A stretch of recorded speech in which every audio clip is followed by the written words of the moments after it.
get my laptop then, since we have witnesses. Yes. We do. Okay. And walk away. So for now, can we? I didn't even know it's Last week, and That was just one thing this morning. So that's what kind of maybe.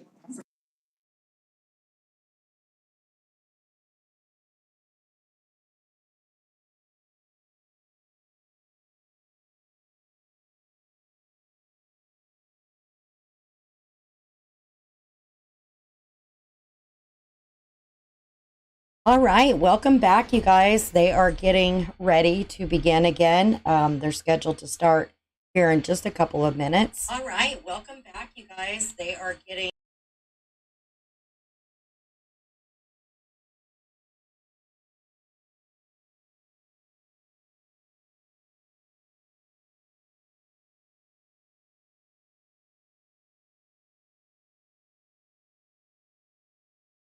Hi, Strawberry Kisses. Welcome back. Raider 72, I am not sure they took off her handcuffs because she hasn't been wearing handcuffs in the courtroom.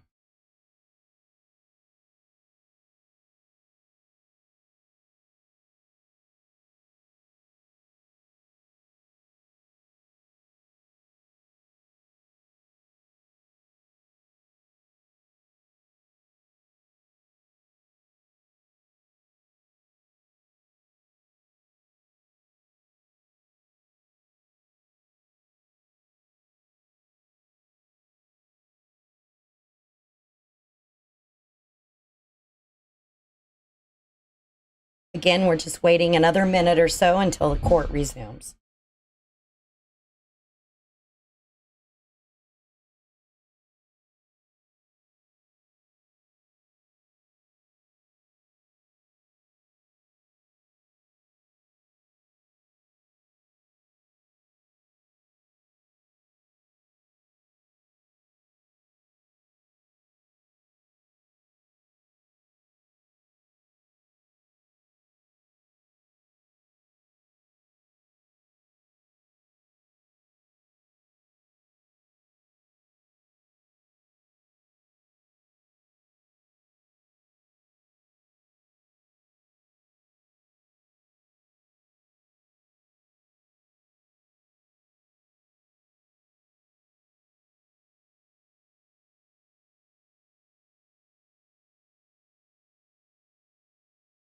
How's everybody doing? Did you have a nice little lunch?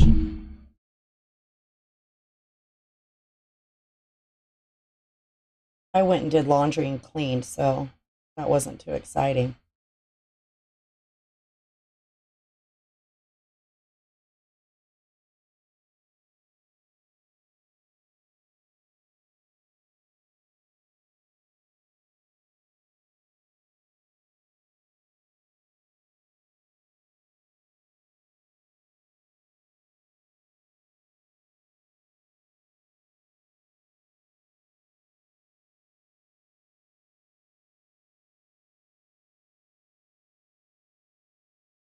Well, I'm actually kind of surprised because this judge is like always on time. Sometimes he's early, and I will jump on to start the stream and get in just as he's beginning, 5 minutes earlier. So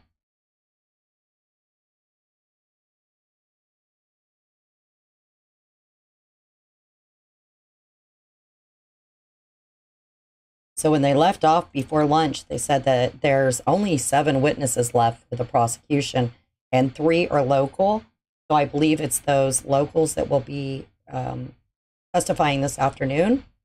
The defense will call their witness on Monday, and the judge said that Colorado is having bad weather, so it's possible there may be some issues this week. Friday may possibly be a down day, and there might not be court. So if there is not, I will definitely post on my community wall that morning.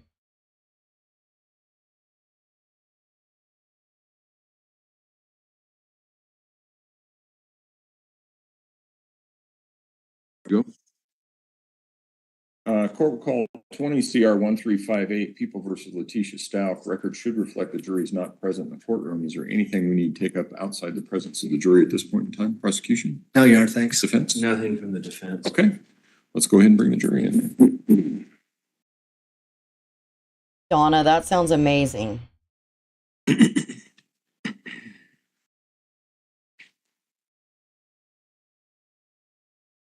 Kind of chilly here today. Before I forget, if we have some time at the end of the day, I want to talk about Wednesday in the event we have to flex start time. Yeah. I think tomorrow's fine. I think Wednesday is Yeah, the I issue. think you're right.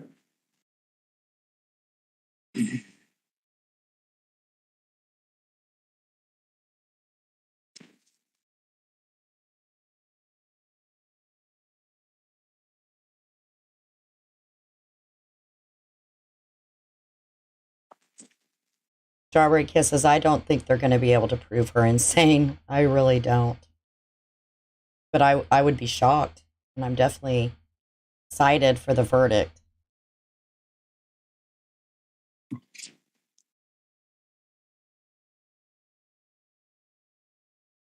Everything she did just seems so calculated, before and after.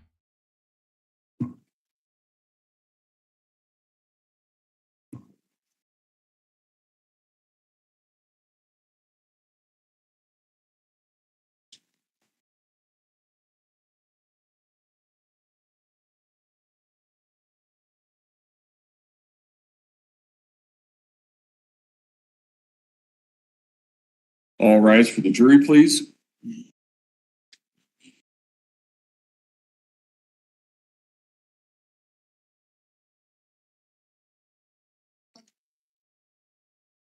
You're right on. Not quite as cool.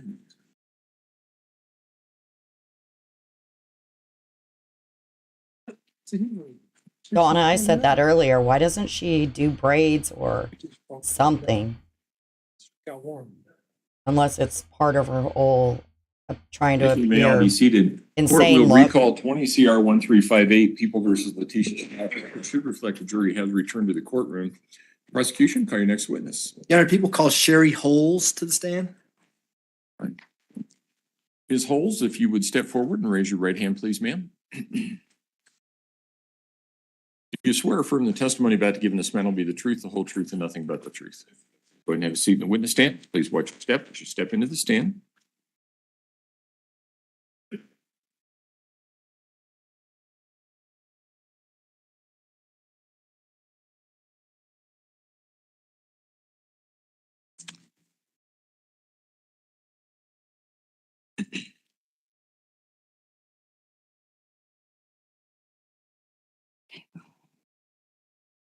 Good afternoon, Ms. Holes. How are you doing? Good afternoon. Could you please introduce yourself to the jury and spell your first and last name? Yes, my name is Sherrie Holes. It's Sherrie, last of Holes, Holes. And what is your occupation? I'm currently employed as a forensic serologist and DNA analyst at the Colorado Springs Metro Crime Lab. And how long have you been employed such as? I've been employed in that role approximately 4.5 years at the CSPD Crime Lab. And what does a forensic serologist Stop you for do? just a moment. Oh, sure. Can you move that so that it's on its side so it doesn't block the view of those two jurors right there? Why don't we just put it right here? Or you can just lay it down on its side either way. Okay, We'll just do that. all right, go ahead. I think I was asking you what a forensic serologist does. Yes, a forensic serologist examines evidence for the presence of biological fluids. Specifically in our lab, we look for blood, semen, saliva, and also we examine for other potential biological evidence that may be suitable for DNA analysis. And what kind of experience of training do you have in the field of forensic serology? Well, my training, first of all, I have a Bachelor of Science degree in Biological Sciences from University of California at Davis. I also have a Master's of Public Health with a specialty in Forensic Science from University of California, Berkeley. Prior to my employment in Colorado, I was employed in the same capacity for approximately 10 years. I was also a forensic DNA analyst and serologist in various crime labs in California. Most serology training actually does occur on the job. There are a few formal classes that I did take, such as microscopy of semen evidence, and mostly it was on the job training. In fact, when I came to Colorado Springs and was hired here, I spent about a year just going through a training protocol before I was deemed competent and able to begin casework. And are you peer reviewed when you do a serology examination? Yeah, so all the reports that I write with my results are always technically reviewed by a second qualified analyst within the lab to make sure that they agree with the conclusions that I'm offering in the report. And then there's also another level of review called administrative review before the report goes out by another second qualified analyst, serology, and DNA analyst. And approximately how many forensic serology examinations have you conducted in your career? Oh, in my career, it's well over 1,000. You don't keep track each time you do one and say?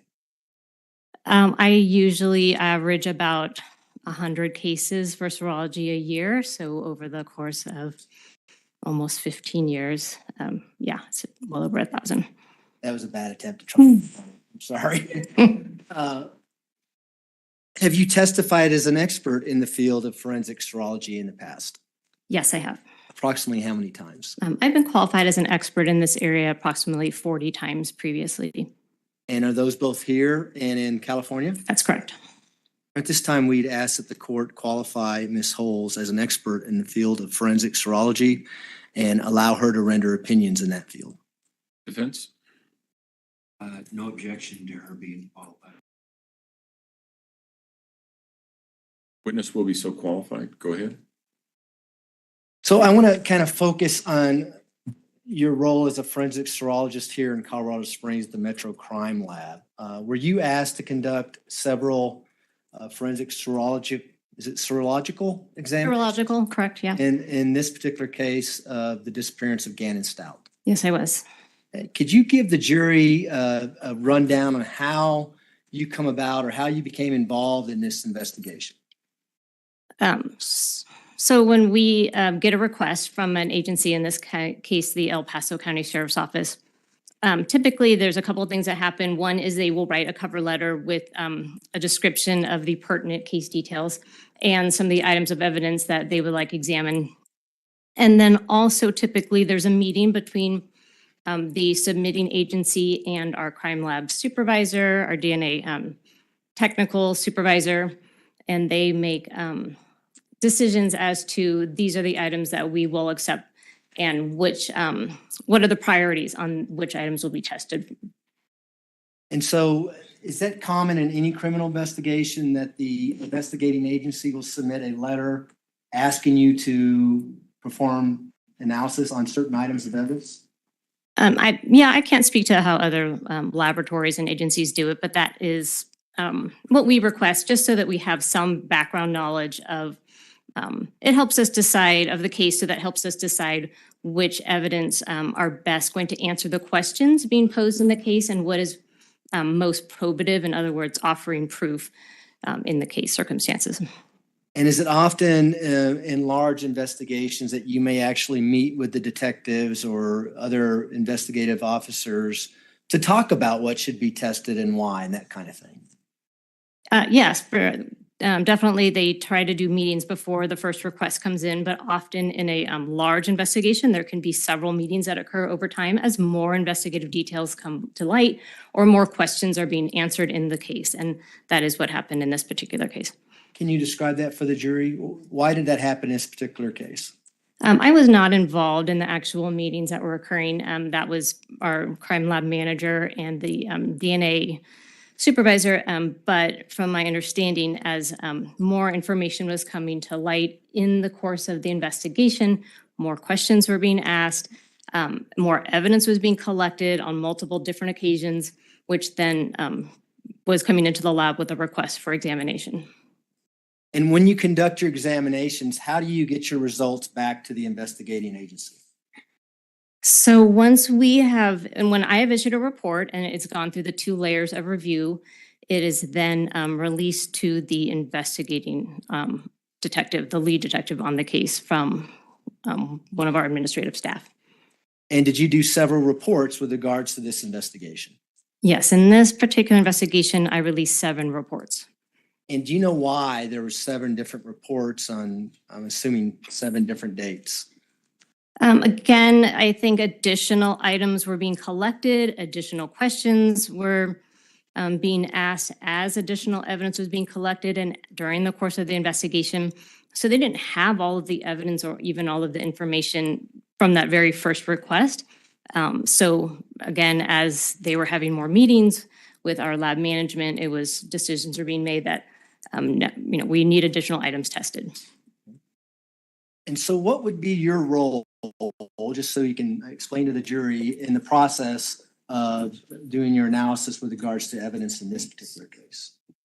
My role was to examine the items of evidence for the presence of,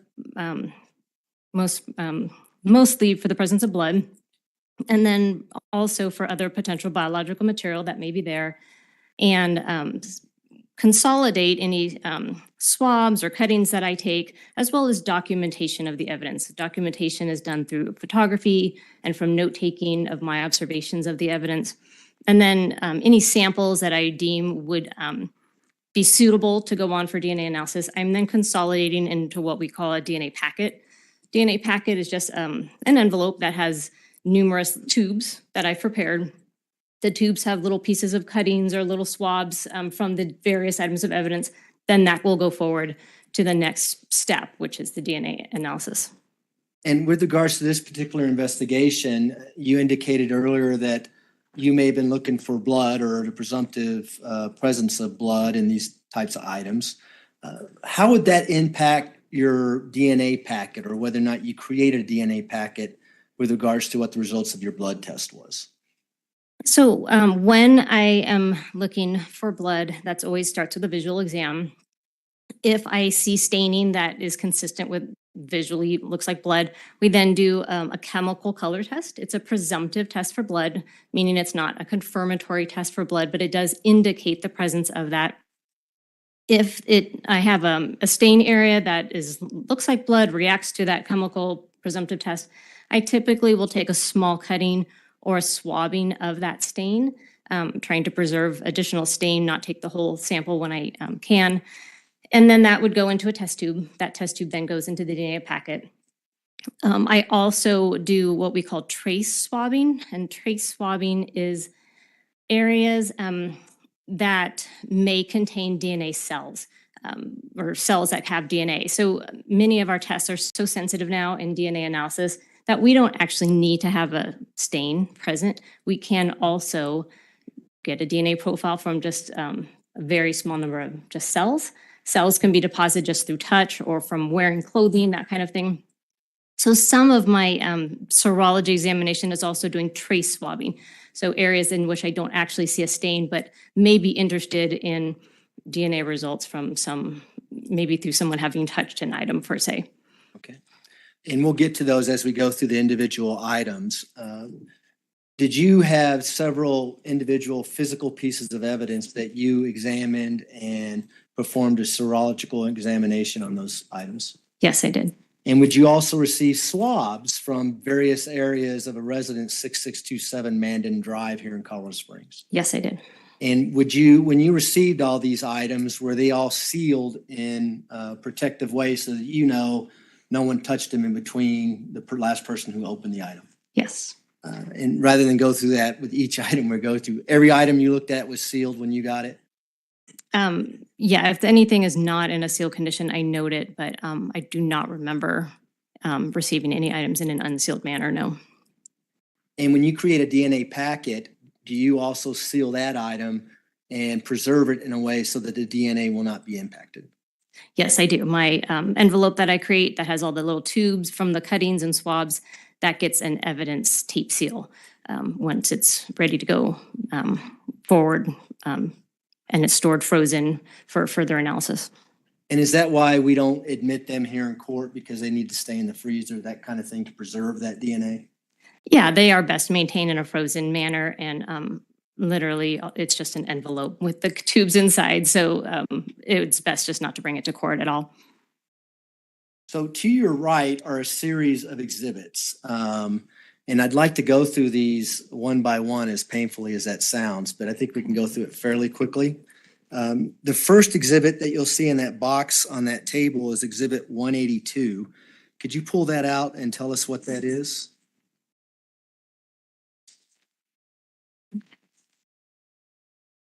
Yes. This is labeled as the toothbrush belonging to Gannon Stauch. And do you need to open that to see that that's the toothbrush in there? I can see it from the bottom. It's been partially opened. Okay. And when you received that, was it sealed, of course? Yes, it was. What did you do with that particular toothbrush? This toothbrush was submitted as a possible secondary reference standard when we need to make DNA comparisons. We need a reference standard or a known sample from an individual. This was submitted as a possible secondary reference. Gannon was not present at the time, so they have a toothbrush, which hopefully would have his DNA on it. So I did some swabbing of the toothbrush. I also took some cuttings of the toothbrush bristles as well. And was that done on February 8th of 2020? The report was issued on February 8th, that work, yes. It says that the request date was February 5th, 2020. So did you do the actual testing sometime in between those two dates? Yes, So Gannon's body had not been discovered yet. correct. So you created a DNA packet for this item? Not just for this item, but yes, this would be one of the items, those little cuttings of the toothbrush bristles and the swabs, those would go into test tubes and be included in the DNA packet with other samples that I collected. Now, earlier you testified that you're also a forensic DNA analyst. Is there a reason why you didn't do DNA on this particular item versus creating a packet and sending it on? Yeah, at this point in time, I was not a qualified DNA analyst at the lab here in Colorado Springs. So my only role was to do serology examinations. So now you can do both, right? I'm to a certain point in my DNA analysis training that I am qualified to up to a certain step, but there's always more training to be done. Did this item and other items go on to Donna Minogue for further DNA testing? Yes. And I don't know if we want to just stick that back in Oh, the sure. box, just that so it doesn't get cluttered up there. Or that works too. Okay. The next item in there is People's Exhibit 184. You could pull that out and tell us what that is. Yes, DNA standards for Gannon's biological father. And do you need to open that to see what's in there? It's partially open. There's, I can take a look at this. Okay, there's just some swabs that are in here. Are those buccal swabs from Mr. Eugene Stauch, also Al Stauch? Yes, buccal swabs are swabs that are taken from the inside of the cheeks and the gum area, and those are taken as a reference standard or a known DNA standard that will be later on used for comparison purposes. I guess while we're doing that, let's pull out 185 as well. What is People's Exhibit 185? DNA standards for Gannon's biological mother, Landon. Okay.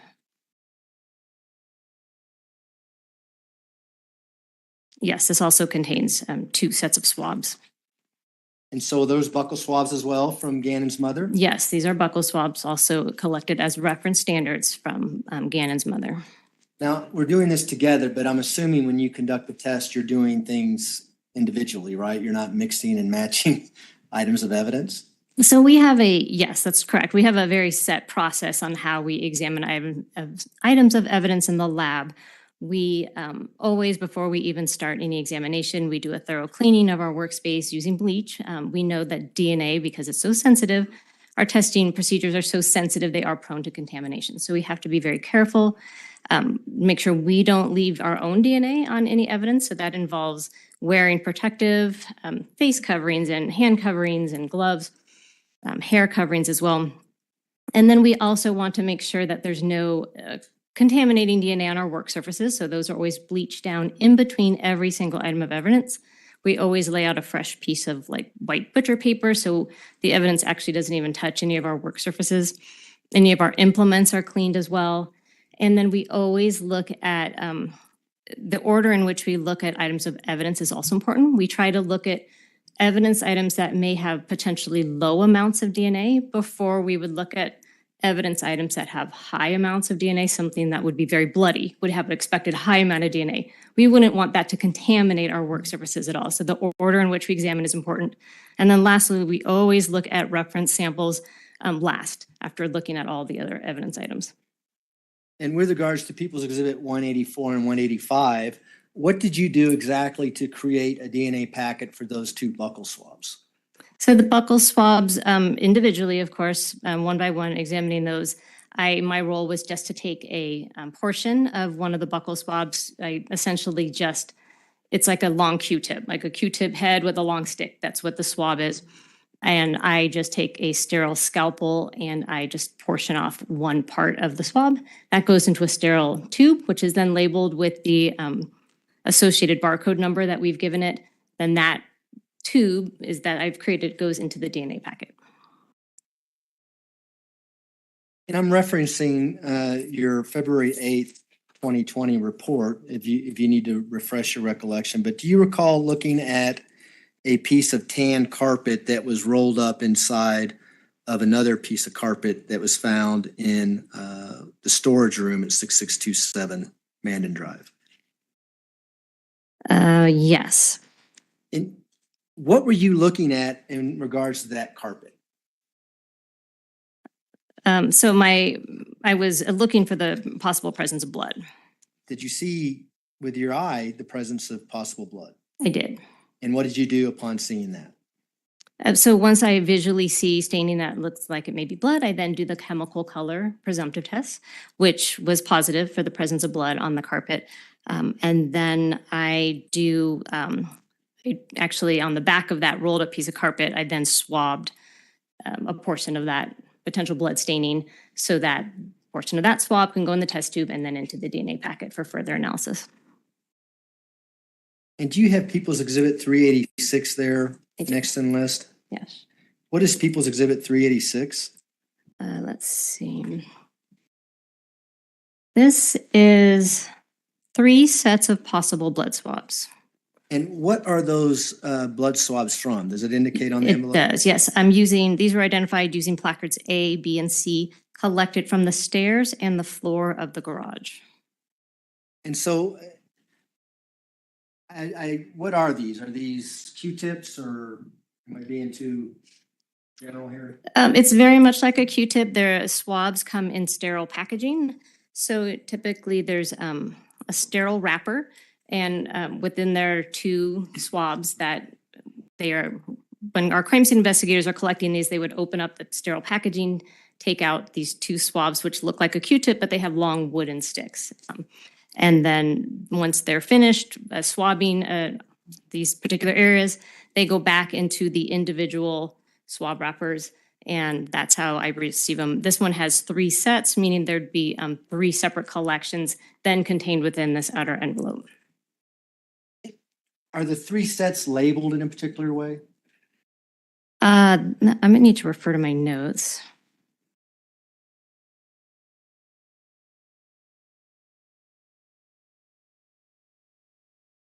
Let's see. Now, page 2 of 4 of your Thank you. report. Is that on my report or my notes? It's in your report. Okay, I'm just gonna look at my notes. Okay, let's see.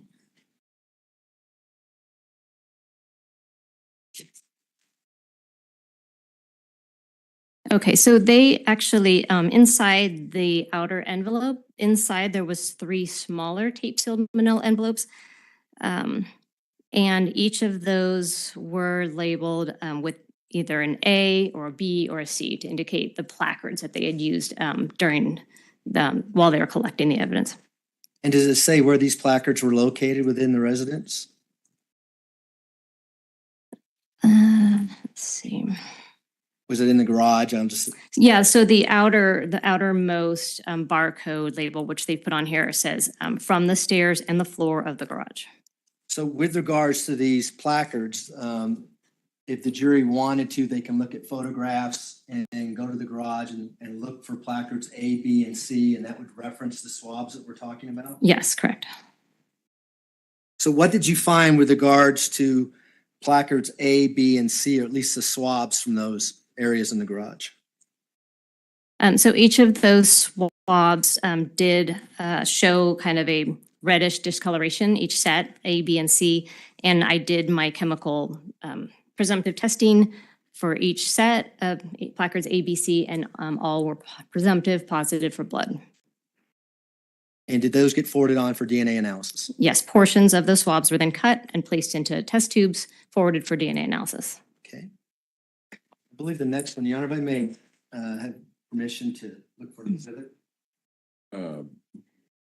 Might have to narrow it down a little bit more than that. That's okay. Well, People's 451 is what I'm looking for. Okay.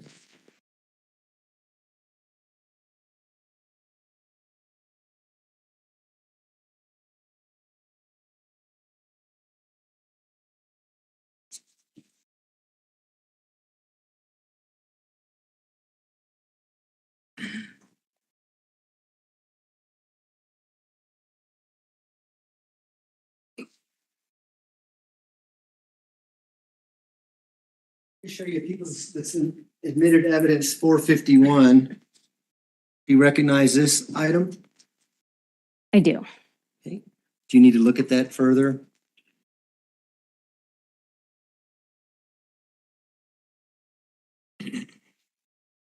Okay, I do, yes. Okay.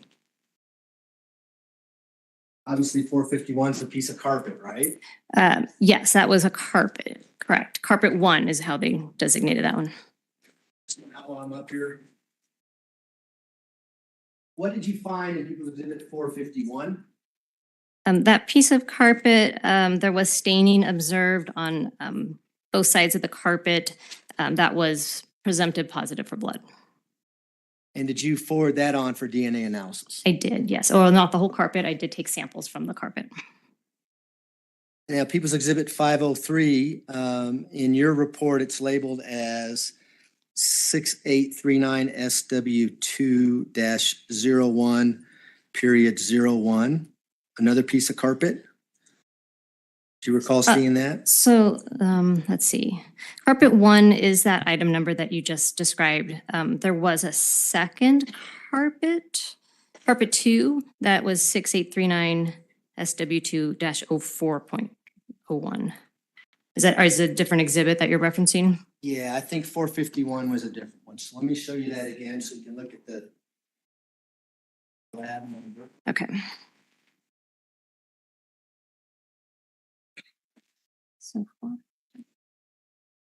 Okay, so that's the -01. That's for carpet 1, Okay. right? Okay. Is the next one carpet 2 then? The next one should be carpet 2. So same thing with carpet 2. What did you find on carpet 2, which is people's exhibit 503? Yes. Carpet 2 also had visible staining and also reacted positive to the presumptive test for blood.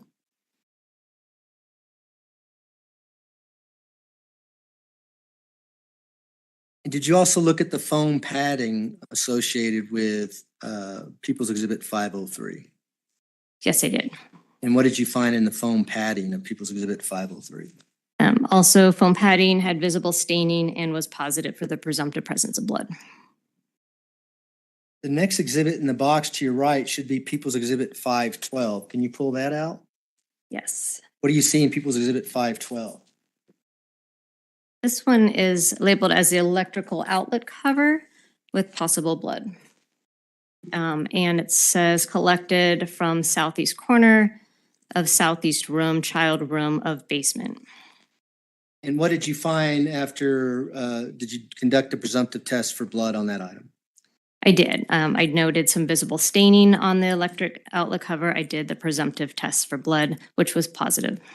And did you perform a DNA kit for that item? Well, I did do some swabbing of the stained area that could then go on for DNA analysis, yes.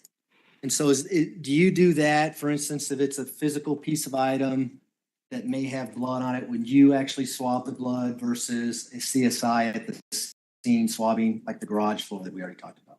Yeah, typically when we train CSIs or law enforcement officers, we always suggest that if they can collect the item and bring it into the lab so the serologist can examine it, that's the best practice. If it's an item that is just not movable, such as a garage floor or just too unwieldy to collect, then they do some sampling as well. But we always prefer on anything that can be packaged and brought into the lab, we always would prefer to examine it ourselves and do all of the documentation and collection in the lab. Is the swabbing the same process though? Keep referring to it as a Q-tip. Is there something else I should refer it to? Yeah, swab or Q-tip. It's the same. We always have these, so we use the sterile package swabs that we open up, and then I label the swab wrapper as to what I'm going to be, what the barcode number is associated with it, and I swab it, I let it dry. Once it's dry, I can then take a portion of the swab, put it into a sterile test tube for DNA analysis. We can put that back, and then the next item should be Pupils Exhibit 516. That? Yes. And what is Pupils Exhibit 516? This is labeled as possible blood swabs collected from electrical socket in southeast corner of southeast room, child room, a basement. And do you know if that socket is related to Pupils Exhibit 512, the item we just looked at? Yes, I believe that they did actually, I'm not sure who actually collected the swab, but that it was swabbed prior to being collected and submitted to the lab. And what did you do with that particular exhibit? This particular exhibit, I just noted some coloration on the swab, and then, let's see, tested it with the presumptive test for blood, which was positive. I then took a portion of the swab, cut portion of the swab, put it into the test tube for DNA analysis.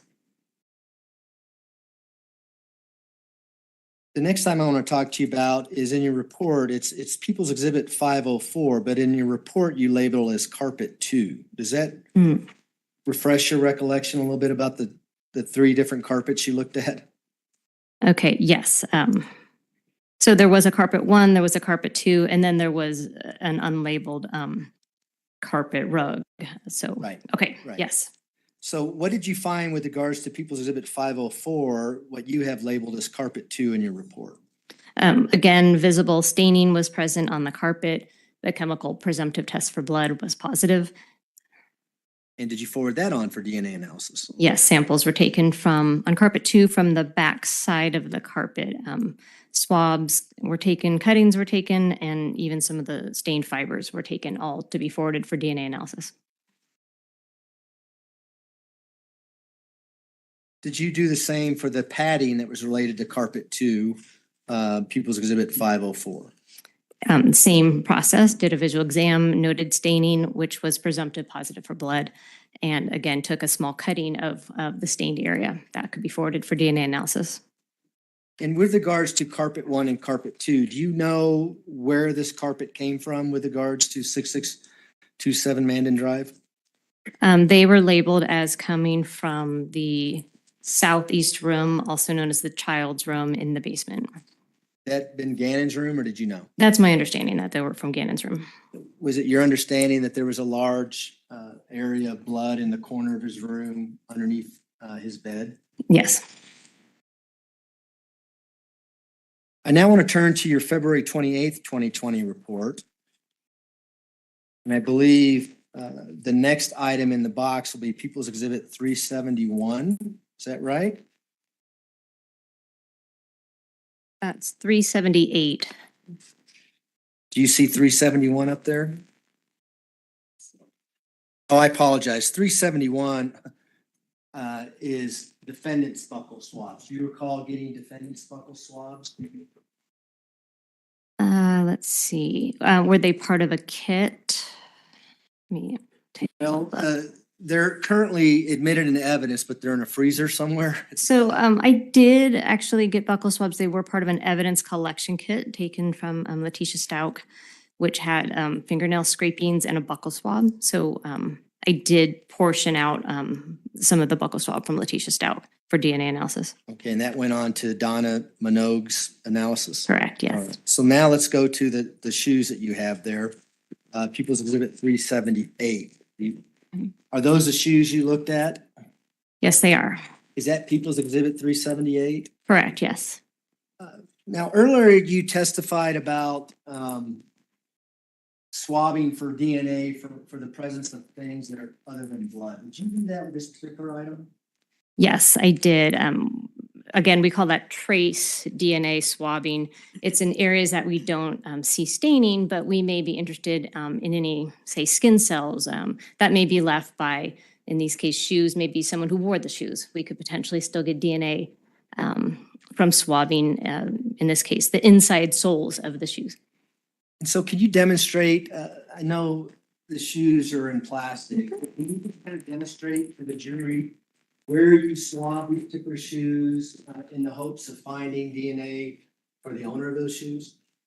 Sure. So for the owner, I would expect that their DNA would be on the inside soles. So I actually, for each shoe individually, these are separate swabbings, I took the swabs together and I swabbed the insole, like reaching into the shoe, and then also the back heel area. And that was done separately for the right and left shoes. And did that get forwarded on for DNA analysis? Yes, it did. Did you also swab any potential blood on the outside of those shoes? Yes. On the right shoe, I did swab. It did react. The right shoe did react to the chemical presumptive test for blood on the outsole. So on the bottom of the shoe. So I actually just swabbed the entire outsole, including all of the recessed areas of the shoe as well. Now, when you got these shoes, were you able to visibly see blood on them or what appeared to be blood? So I did note that they had kind of an orangish, reddish coloration. I didn't, sometimes things can look like blood and they don't react, and other times, the blood potentially can take different colorations. Both shoes had that coloration, although the left shoe did not react to the presumptive presence of blood. So unclear if the coloration is due to potential blood staining, but the right shoe did react to the presumptive test for blood.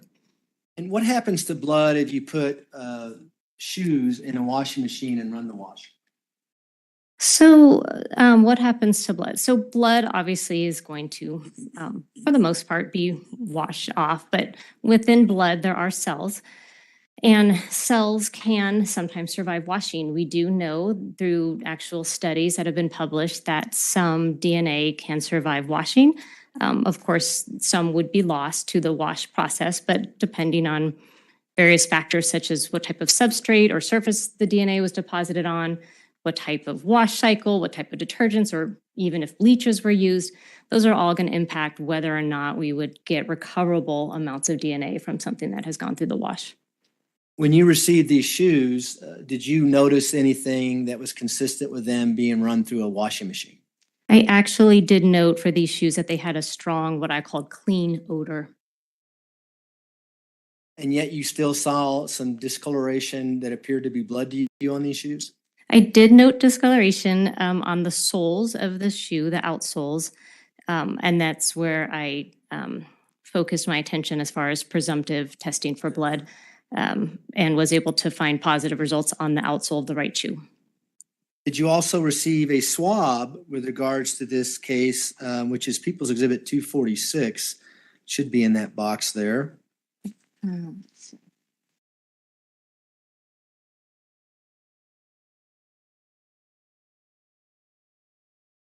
If it's not in that box, I can just ask you about I it. actually found it.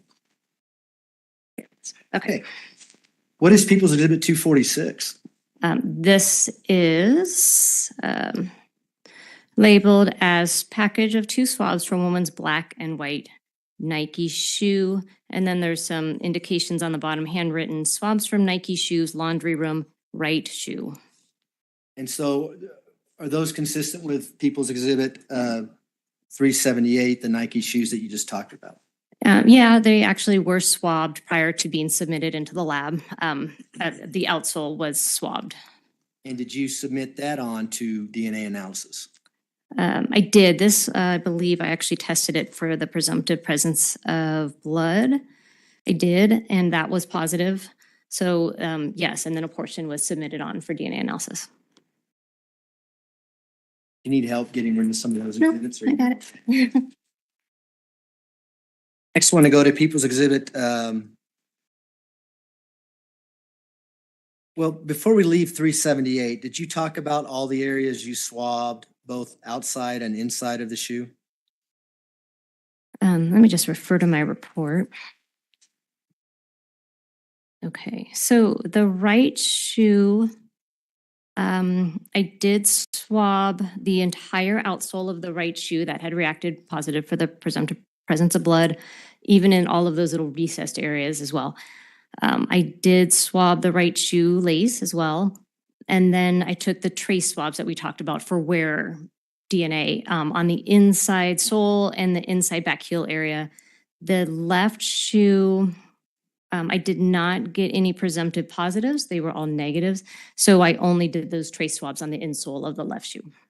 And were those individually packaged for DNA analysis? So when Donna Minogue did her DNA analysis, she knew exactly what she was doing based on your labeling.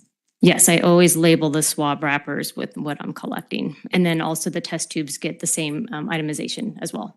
And does that apply to everything where you create a DNA packet? Do you label it so Donna Minogue, who does the DNA analysis, can then say this is the item that Sherrie Holes looked at? Yes, that's our standard practice within the lab. I next want to turn to People's Exhibit 459. Do you have that there? I do. What is People's Exhibit 459?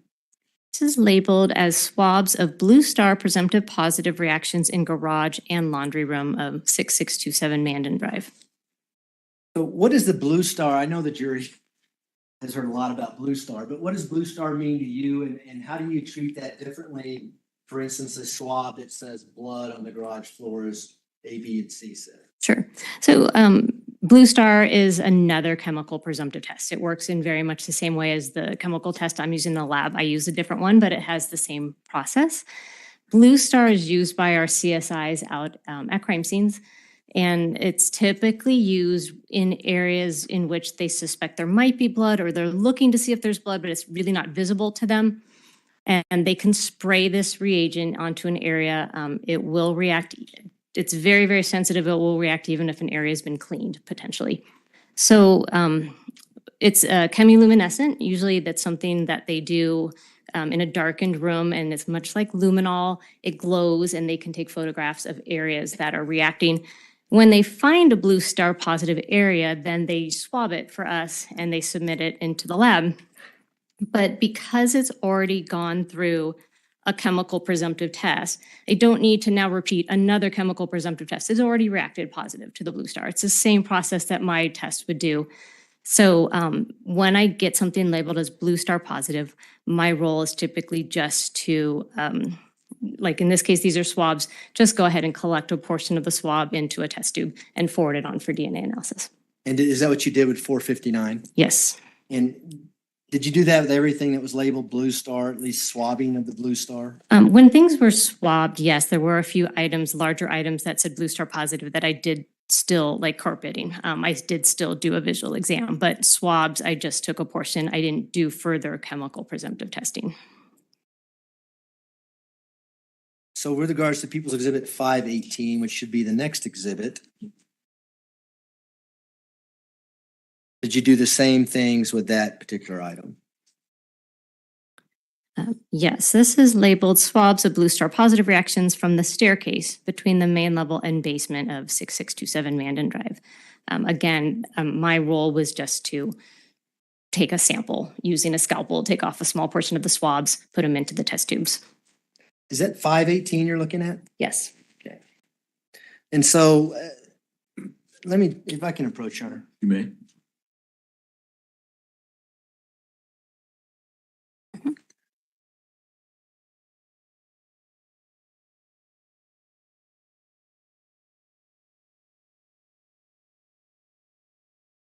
Sure.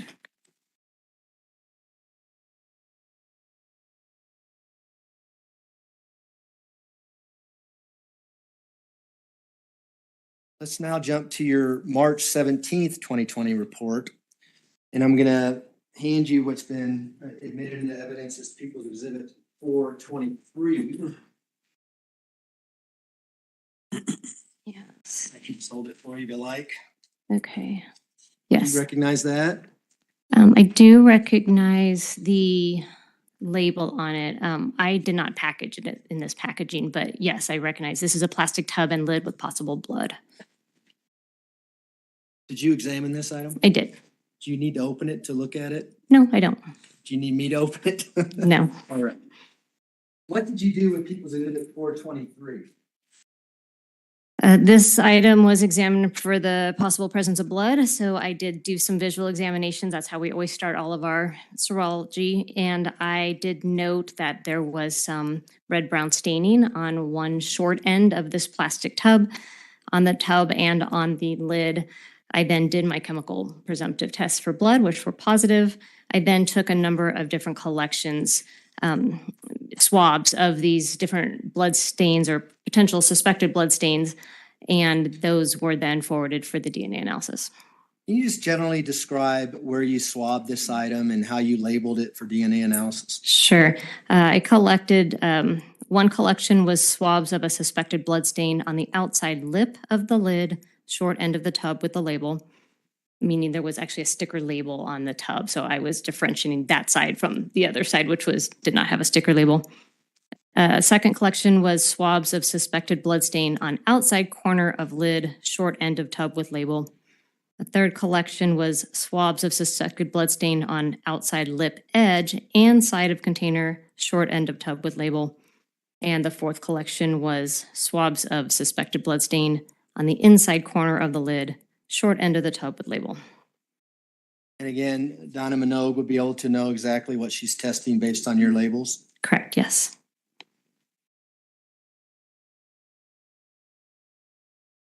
You can go to your May 27th, 2020 report now.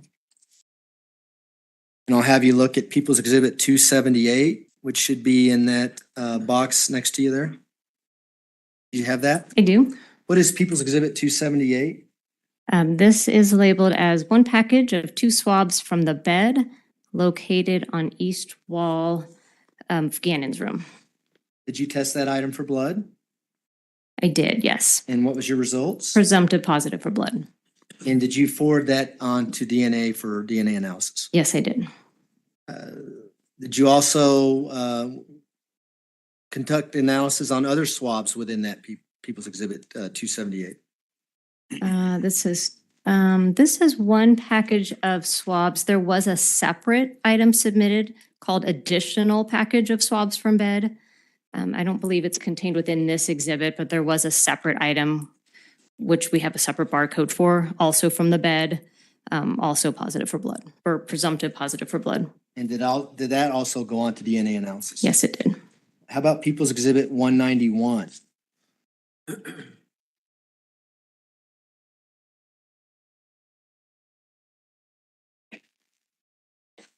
What is that, by the way? This is labeled as a Brillo scrub brush. And what did you do with that Brillo scrub brush?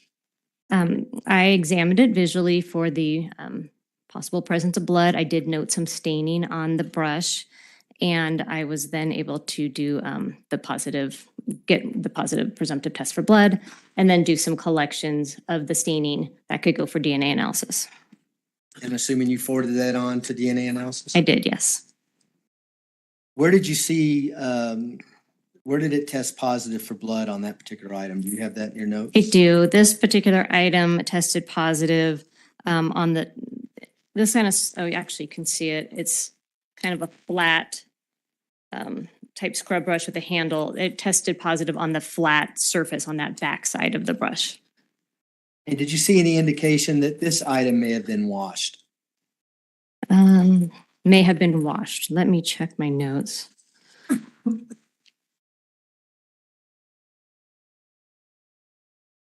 You can actually look at the exhibit. Can you see where that exhibit was recovered from? It actually does not note, let me see the notes on This one actually is just called Brillo scrub brush. That's all that it's denoted. That's fine. How about People's Exhibit 192? Do you have that?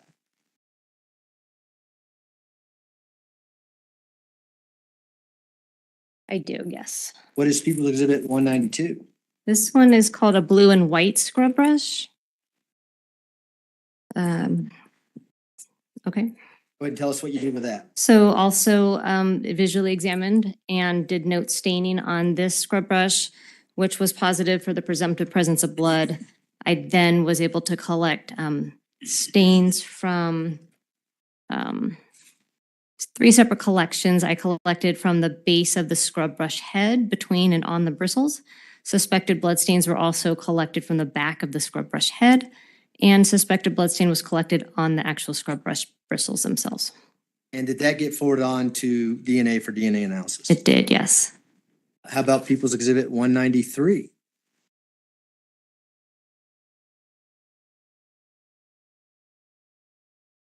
People's Exhibit 193 is labeled as scrub brush with possible hair and carpet fiber.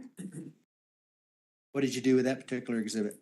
Same process. I did a visual exam, did note some suspected blood staining, and which reacted to the chemical presumptive test for blood. I then collected possible blood stains on the back of the flat scrub brush. Went on to DNA for DNA analysis? Yes, it did. Okay. Next item is People's Exhibit 417. Do you have that up there? I do. What is People's Exhibit 417? This is described as 3 sets of possible blood swabs, tested presumptive positive blue star, collected from basement living room carpet, pillow on north couch, and area rug. And did you forward those 3 swabs on for DNA analysis? Yes, these were 3 separate swabs from some blue star areas. These also were sampled, placed in the test tubes, forwarded on for DNA analysis. People's Exhibit 519. Okay, this item is labeled swabs of blue star presumptive positive reactions from basement. Let's see, base of stairs and southeast child's room. And how many swabs total are in that particular exhibit? Let's see.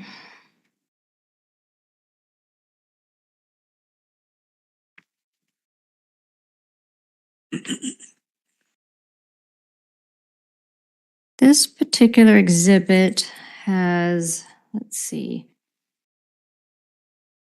6 different collections in it. And I'm assuming those are packaged in 6 different tubes? So of these, let's see, are they packaged in separate tubes when I do my packaging or how I receive them? When you receive them? So when I receive them, they typically are in, let me just check my notes. They actually were in 6 separate tape sealed manila envelopes. And each of the envelopes then had a description of where it had been collected from. And since these are blue star swabs, did you just prepare these for DNA analysis? Yeah, my preparation is just to sample or cut a portion of a swab to forward it on to DNA analysis. We can go to your June 17th report now and have you look at People's Exhibit 361. Okay. Well, I've got that here. If I can approach you. You may, go ahead.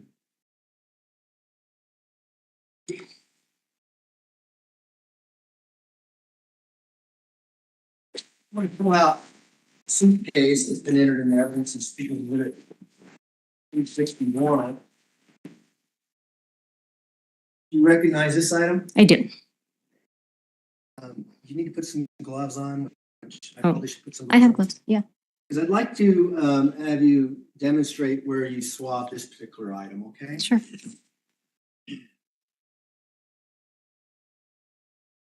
Eric, can the witness come out here and I'll hold this That's fine. while she does that?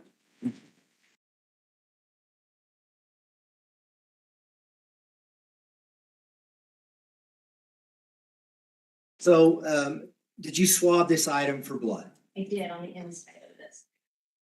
You open this suitcase and show the jury where you swabbed it?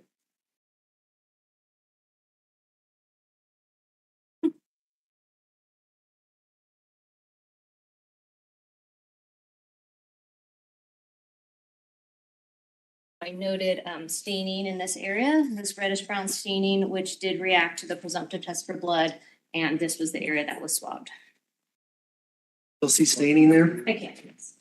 Is that your circle that's on this suitcase? Yeah, I circled the stain area. That's just for when I take photographs. I've also noted LMG positive. LMG is just shorthand for leukomalachite green. That's, I'm sorry, leuko, LEUCO. Okay, that's too fast. It's the chemical presumptive test that I'm using in the lab. This LMG positive means it has reacted, and then I take photographs of this stain from various angles and with a scale. And I always like to have that notation in my photographs. Are there other areas within this suitcase that you noted and swabbed? There are other areas that I noted. I had seen other potential stains. Like, for example, there's one on the side lining. Actually, there's two that I have noted staining, but I've circled and said LMG negative, meaning I did do the chemical presumptive test, but it did not react. So I don't swab stains that don't react to the presumptive test.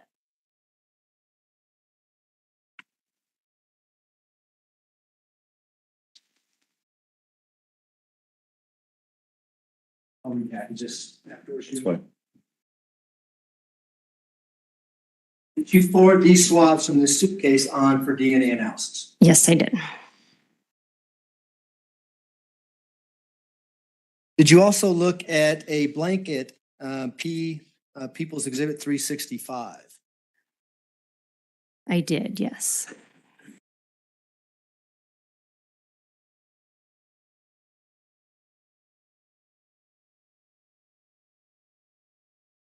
Let me show you People's Exhibit 365. I think you can just use this in the plastic if you don't mind. Yeah, press. Okay. I'm gonna hold it if you wouldn't mind. coming Sure, up sure, here. sure. Can you see the areas where you swab this blue blanket?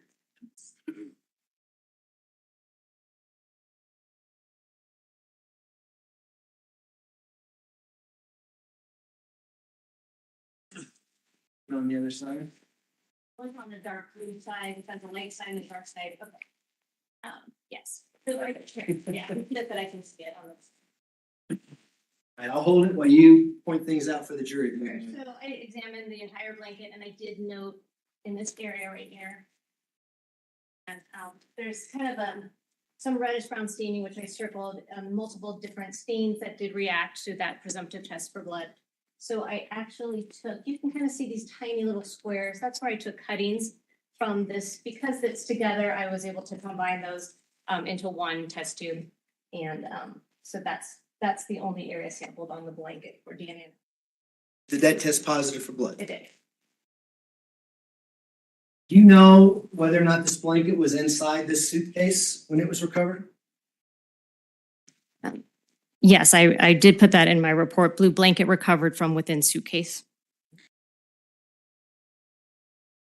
And those swabs, again, were forwarded on for DNA analysis. Yeah, those were cuttings put into a test tube that was forwarded for DNA analysis. Now, we don't have an exhibit that's titled Gannon's fingernails, but did you have an opportunity to examine the fingernails from autopsy from Gannon Stauch? I did, yes. What did you do with those particular fingernails? Just going to refer to my report and notes. Okay.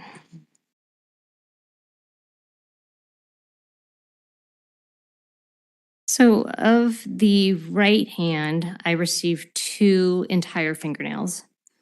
From the left hand, I also received 2 entire fingernails. Separately, I examined them and I did swab the undersides of the distal ends, meaning the ends furthest from, I guess, the knuckle. I did swab separately the right undersides and the left undersides of those fingernails. And for each case, for both the right hand and left hand, the swabs from underneath the fingernails were positive for the presumptive presence of blood. And did you forward those on to DNA for DNA analysis? Yes, I did. And why did you do that?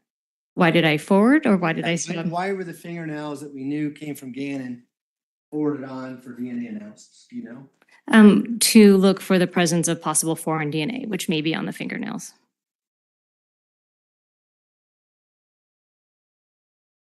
I want to jump to your report dated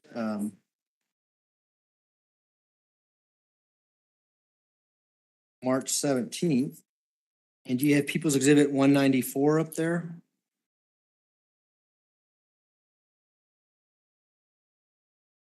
Yes. What is People's Exhibit 194? This is an empty plastic Heinz vinegar bottle. And did you receive that bottle into your lab for analysis? I did. And what did you do with regards to that bottle? Again, I was looking at this bottle for the possible presence of blood. I did note some faint light staining around the handle area of the bottle, which did test presumptive positive for blood. And that area was swabbed and then forwarded for DNA analysis.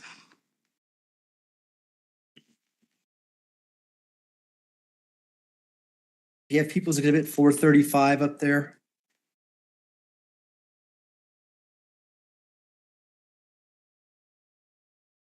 What is People's Exhibit 435? This is People's Exhibit 679.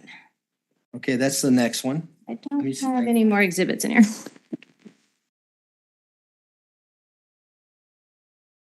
Well, let me just do it this way. Do you recall examining an Amazon box that had potential blood on it? I do. And was this Amazon box recovered from the storage room at 6627 Mandan Drive? Yes. What did you see when you got the box in your lab? On one side of the box, there was some potential blood staining that visually looked like it could be blood.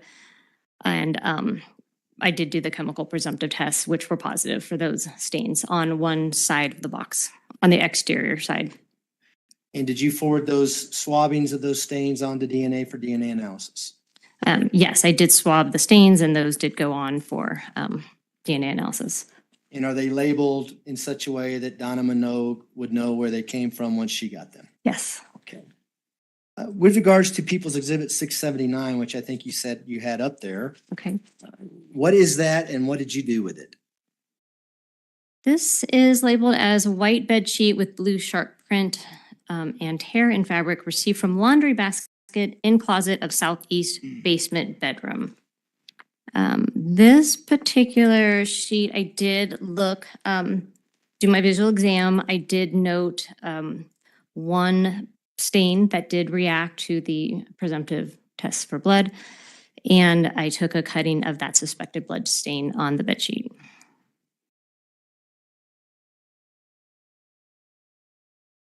Your Honor, for the record, there is a stipulation to the admission of People's Exhibit 339, which is that chart that I had up by the jury earlier. Defense, do you agree? This is Okay. Exhibit 339 is admitted. request to publish. You may go ahead. Ms. Holes, I'm going to show you Exhibit 339 first of all here. Did you help me prepare this particular exhibit? I did. And did Ms. Minogue also contribute in preparing this exhibit? Yes, she did. Could you just let the jury know what this exhibit is? Yes, this is just a summary table of the different people's exhibit numbers with a description of the item, and we've gone through all of those today. And then for my purposes, it does have a column that lists what the serology results were as far as whether it was presumptive positive. So for instance, where it says blue star in your column, would that be something you didn't test for blood because the blue star already illuminated there? Correct. And so did you contribute to the item and the serology aspect of this particular exhibit? In preparing, yes, I confirmed with all of my reports that that is accurate. Correct. And we'll be using this exhibit again with Ms. Minogue. Right.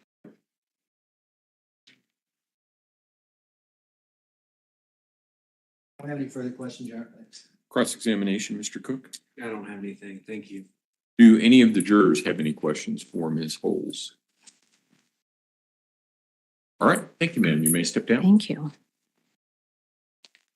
Prosecution, call your next witness, please. We'd call Donna Minogue. Okay. Can I just clean up the area up here a little bit? Yeah, I didn't know how much of that you were still gonna use here or. Did you want help? Or? No, no. Okay, thank you. Thanks.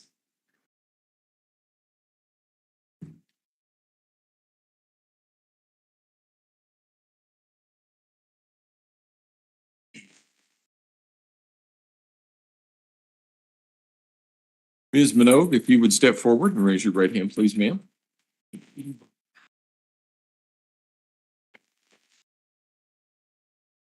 Do you swear or affirm the testimony about to give in this matter will be the truth, the whole truth, and nothing but the truth? Yes, I do. Go ahead and have a seat in the witness stand. Please watch your step as you step into the stand. Good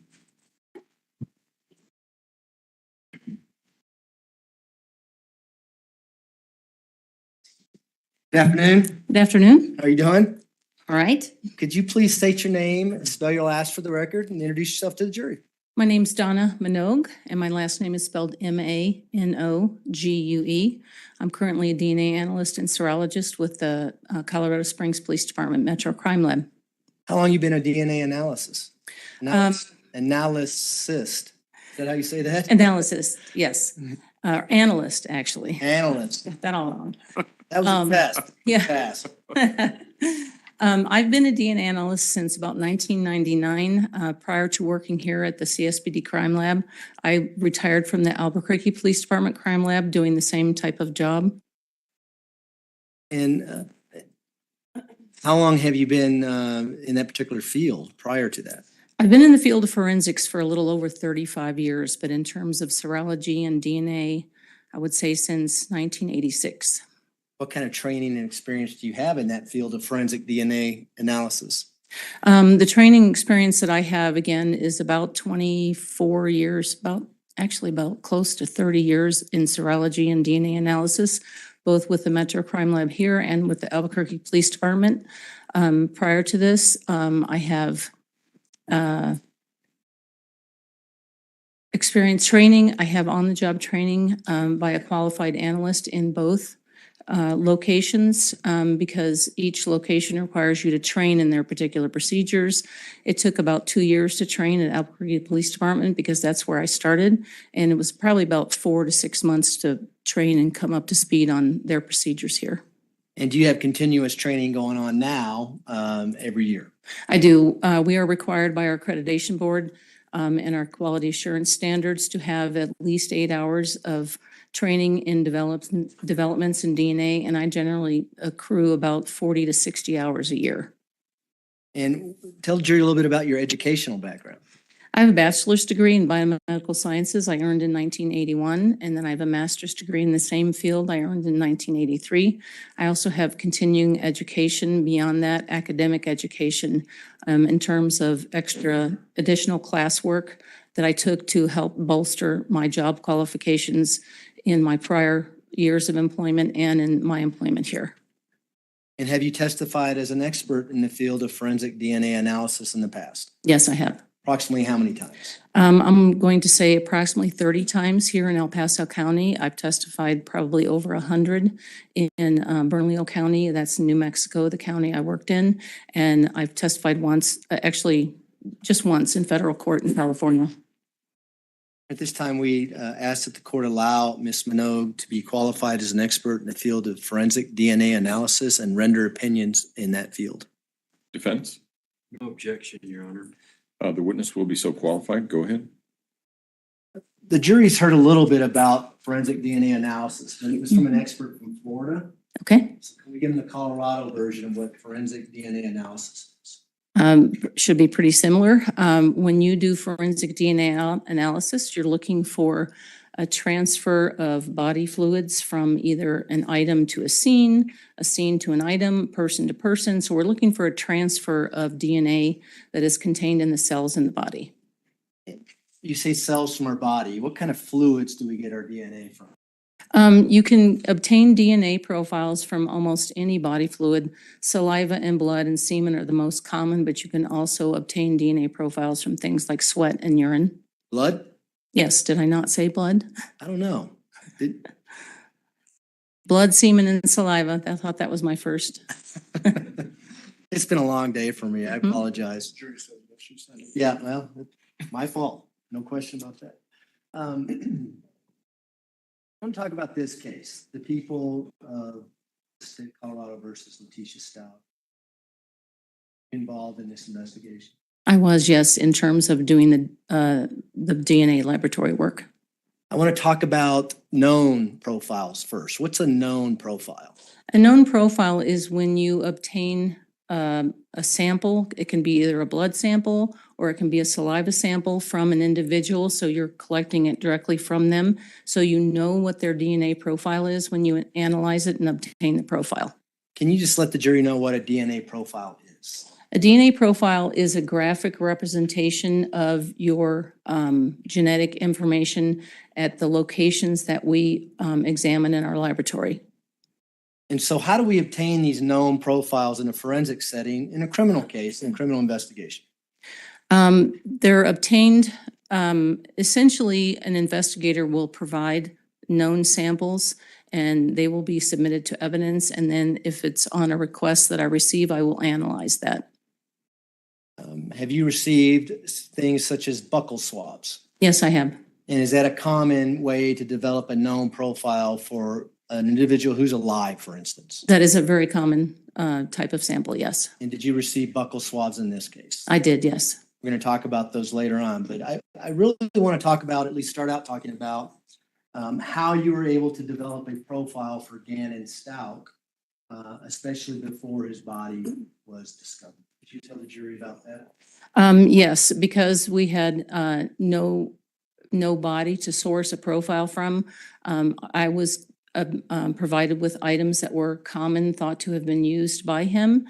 And one of the items that we obtained a profile from was from his toothbrush. And that was a male profile was developed from that. And did you do anything to corroborate whether or not that profile actually belonged to Gannon Stauch? Yes, we did. We did obtained standards from the biological mother and the biological father. And then we did a parentage statistic between the two parents and the profile we found from the toothbrush to determine if it was likely that those were the parents or this was the biological child of those two individuals. And were you able to determine that? Yes. And what was your determination? The determination was that that the profile from the toothbrush could not be excluded as having originated from the biological mother's standard and the biological father's standard that I found. And the probability of finding another individual with that profile, if you will, is the probability of including him as a biological offspring of those two is 99.9999, 10 nines after the % And what does that mean? It's a high likelihood that these are the biological parents of the profile from the toothbrush. Once Gannon Stauch's body was discovered March 17th, 2020, were you able to corroborate that finding through other materials?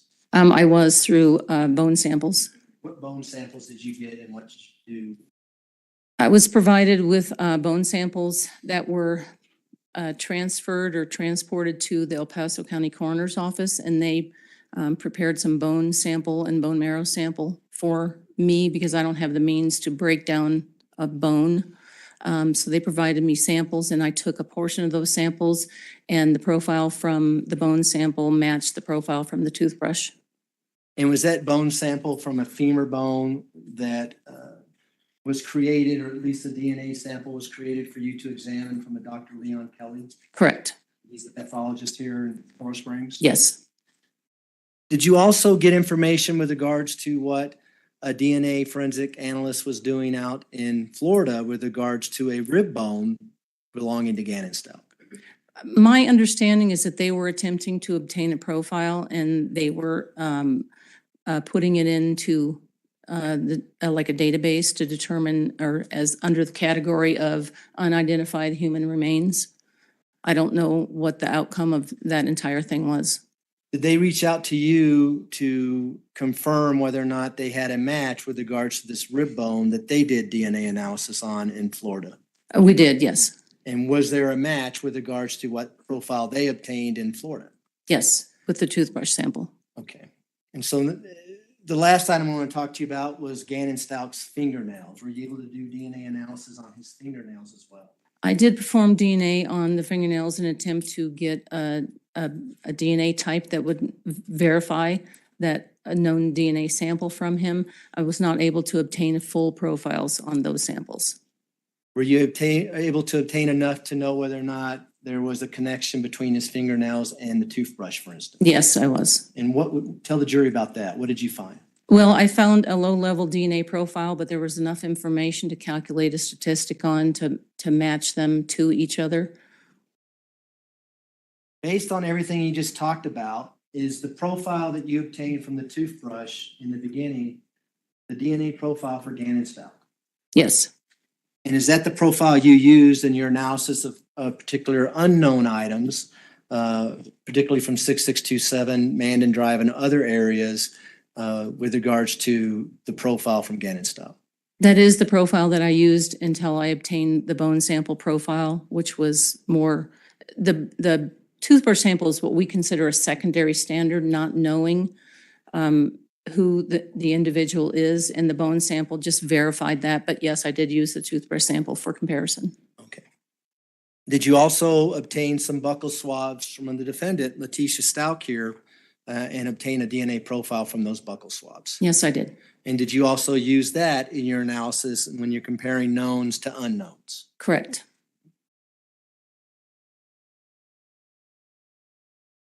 At this time, I'd like to publish People's Exhibit 339 on the TV screen, just so everyone can see it as we're talking. From prosecution over here. We're going to put People's Exhibit 339 up, which is a chart that's already in evidence. You may recognize it from the TV screen. Did you help contribute to making this chart? Yes, I did. And is this a good summary of the items that you tested with the results that you have on those particular items? It is, yes. I know we're giving away the answer early on this exhibit, but I think it's helpful for the jury to kind of follow us as we talk about particular things. The first item up there is Exhibit 386, which are swabs from the garage, placards A, B, and C. Do you recall that? Yes. When you get those items, what did you do and how did you do your DNA analysis on those particular items? Well, the swabs were already prepared for me during the serology examination. So what I end up with for the DNA examination is essentially an envelope of tubes with a corresponding number to them, and then I match them back up when I write the report. So I just simply did DNA analysis on these swabs. What did you find with regards to the swab from placard A? The swab from placard A, the major profile matched Gannon Stauch with an estimated frequency of 1 in 3.4 octillion. And when you say major profile, why do you describe it as a major profile? Because in that particular sample, I had a mixture of more than one individual, and I was able to parse out a major contributor to that according to our standardized operating procedures. I was able to pull out a major profile, and that major profile matched Gannon Stauch. And do you have any standards on how you determine whether or not a mixture you can determine a major profile? How many contributors need to be in there for you to do that analysis? In order to pull out a major profile, I have to follow our standard operating procedure, which is written up. It's called a mixture interpretation policy. And essentially, the major contributor has to be 2.5 to 3 times higher than the other contributors in that mixture. So by following my standard operating procedure, I was able to pull out a major profile. How many contributors were in this mixture with regards to placards? I would have to check my report for that. Sure, that would refresh your recollection. Yes.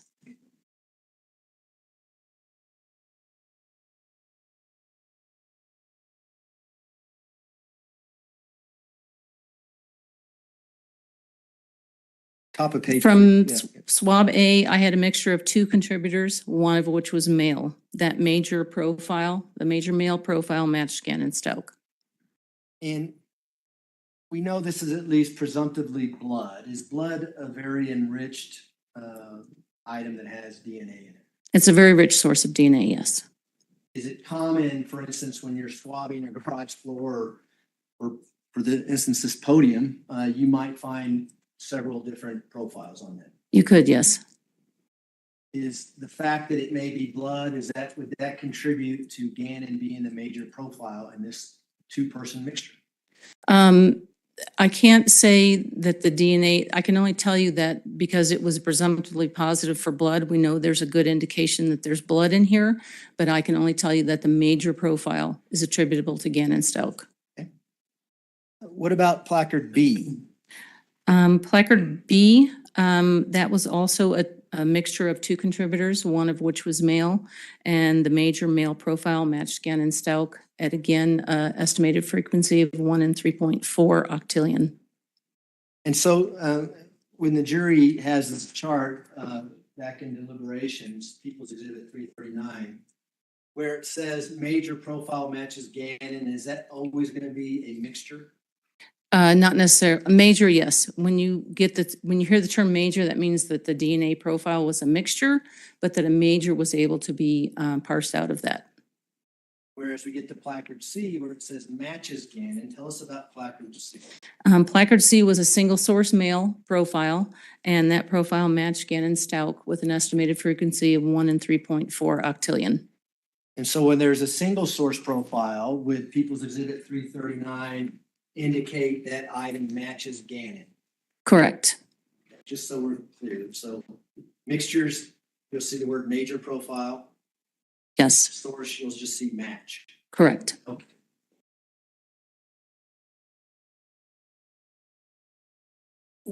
You've thrown out the probability. You said 1 in 3.4 octillion. Is that what you said? Correct.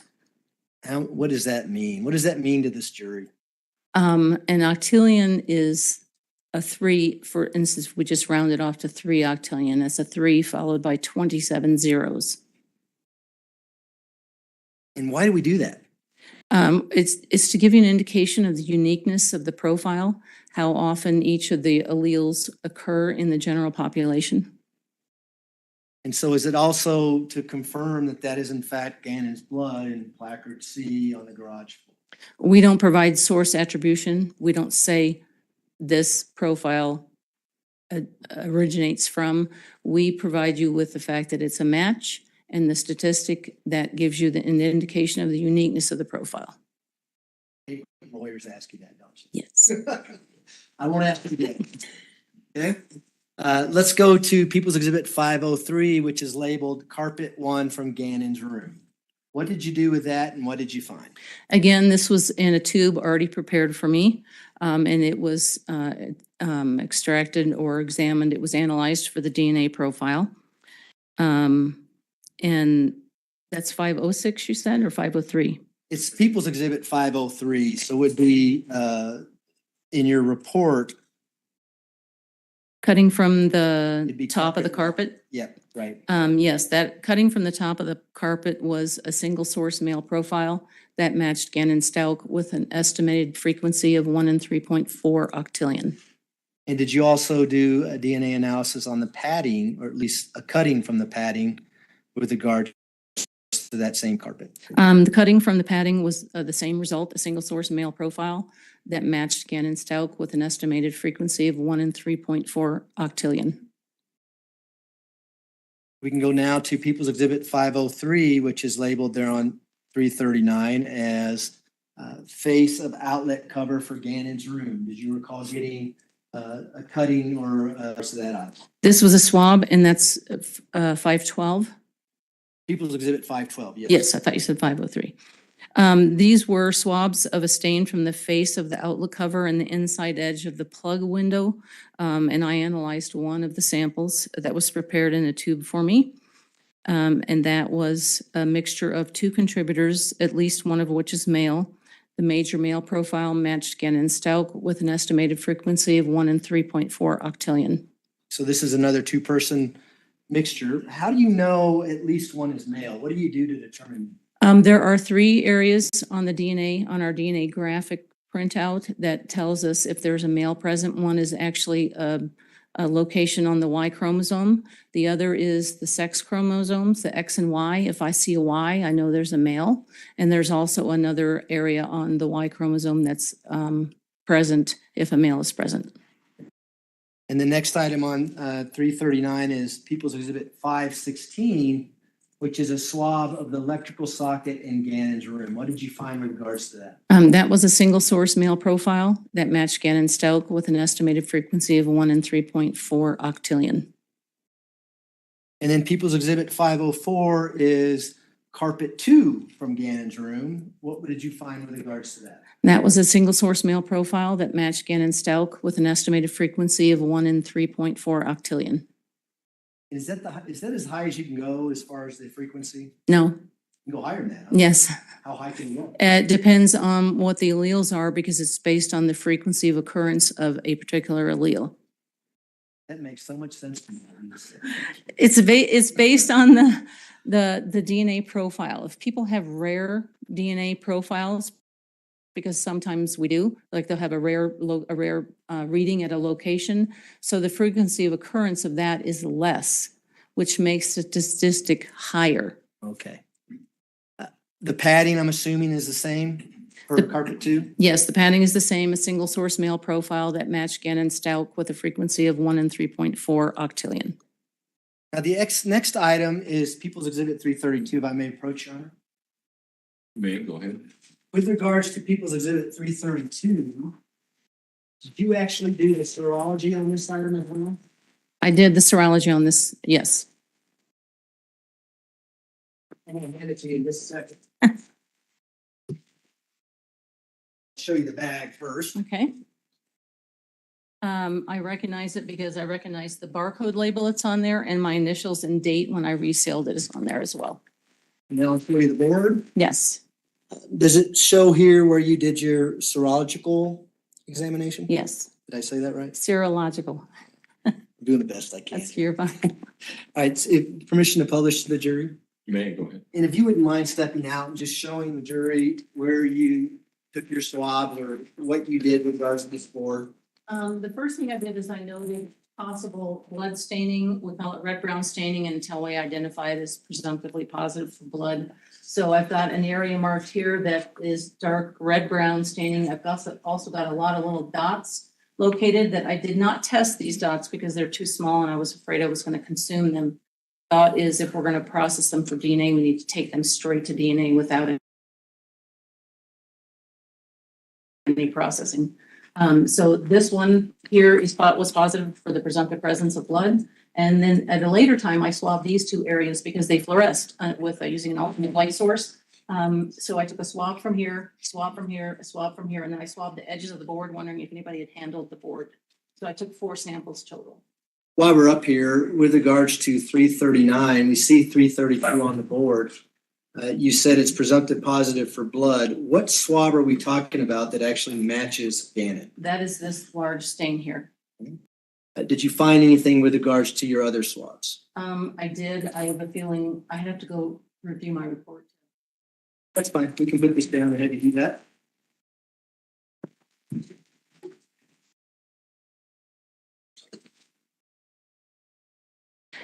From the swabs from the edges of the board that I was looking for if somebody had handled it, it was a mixture of, it's a partial profile, which means I don't have all the information on the DNA profile. And it's a mixture of at least 2 contributors, at least one of which was male. And the profile was not suitable for comparison because it was too low level. And why is it that you did the serology on this particular board and the DNA analysis? It was the weekend and I was the only one available. Was there some urgency with this particular exhibit? Yes. Okay. And you did it quickly and to get it back to the sheriff's office? Yes. The next item we see on 339 is People's Exhibit 378, Nike shoes from washer. Do you see that? Yes, Now, you didn't actually get the shoes, but did you get swabs that were related to that shoes? I did. I got swabs that Sherrie Holes, the serologist, collected. She did the presumptive testing and collected, and I did the DNA analysis. Let's talk about the swabs of the outsole of the right Nike shoe. What did you find there?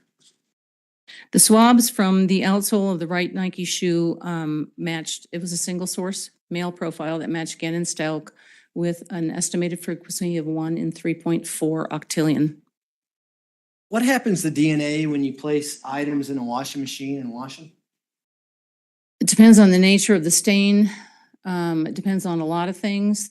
It also depends on how heavy the deposit is. Some of the DNA can be washed off. Sometimes all of the DNA can be washed off. It just depends on what happens, right? And with these particular shoes, did you see anything that may have diluted the DNA profile, or can you even? I didn't see the shoes, so I don't know. Did you give a statistical analysis with regards to the swabs of the outsole of the right Nike shoe? Yes, that was an estimated frequency of 1 in 3.4 octillion. Let's go to swabs of the bottom sole of right Nike shoe. What did you see there? That was a single source male profile that matched Gannon Stauch with an estimated frequency of 1 in 3.4 octillion. The next item says swabs of inside sole of Nike shoe. What did you find with regards to that particular swab? That was a mixture again, and I was able to parse out a major profile, and the major profile matched Letecia Stauch with an estimated, or at least it matched at the interpretable loci with an estimated frequency of 1 in 28 billion. And do you understand why Sherrie Holes would swab the inside of the sole of the Nike shoes? Yes. What was that for? For potential wearer. And do you know how many contributors there were to this particular mixture? I can check.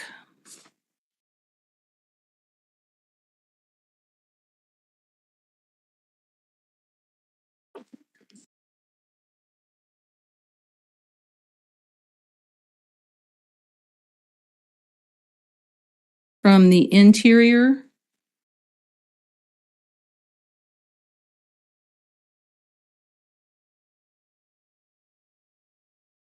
is this the left shoe? Yeah, the left shoe. It was a mixture of 2 contributors, one of which was male.